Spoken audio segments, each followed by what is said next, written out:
You leave home with extra pads, spare underwear, and dark clothing, not because you are overprepared, but because fibroid bleeding has taught you that one unexpected gush can change your entire day. When your period decides whether you can work, travel, sleep, or sit through a meeting, it is no longer just an inconvenient monthly cycle. Fibroids are non-cancerous growths that develop in or around the womb. Some cause no symptoms, but others can contribute to heavy or painful periods. And the bleeding is not always determined by which fibroid looks largest on a scan. Its location, how many fibroids are present, and whether one affects the inner cavity of the womb can all influence symptoms. That means being told, "It is only a small fibroid," does not automatically explain how severely it may affect you. Heavy bleeding can mean changing menstrual protection unusually often, passing large clots, waking repeatedly during the night, or avoiding places where a toilet is not nearby.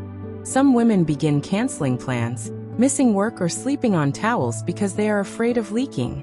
But the bleeding may take something else from you too: your iron. Repeated blood loss can contribute to iron deficiency anemia. Anemia means your blood does not have enough healthy red blood cells or hemoglobin to carry oxygen around your body properly. You may begin feeling unusually tired, weak, dizzy, faint, short of breath, or unable to concentrate properly. These symptoms are sometimes blamed on stress or a busy life, while the continuing blood loss remains untreated. One important misunderstanding is that severe bleeding is normal simply because it happens every month. A familiar symptom is not automatically a harmless one. Heavy menstrual bleeding matters when it begins affecting your sleep, work, confidence, relationships, or ability to carry out normal daily activities. Another common mistake is treating only the tiredness while ignoring the ongoing bleeding. Iron treatment may be needed if iron deficiency or anemia is confirmed, but replacing iron alone may not stop the problem from returning if the heavy blood loss continues. The bleeding itself may also need a proper management plan. Before your appointment, record when each period begins, how long the heavy days last, how often you change protection, whether you pass large clots, and whether the bleeding interrupts your sleep, work, or normal activities.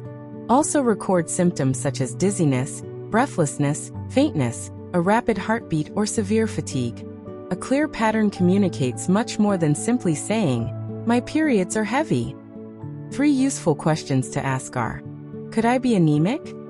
Where are my fibroids located? And which treatment options fit my symptoms and future fertility plans? A fibroid diagnosis does not automatically mean you need a hysterectomy. A hysterectomy is an operation to remove the womb. After this operation, a woman can no longer carry a pregnancy, which is why fertility plans and personal preferences are important parts of the treatment discussion.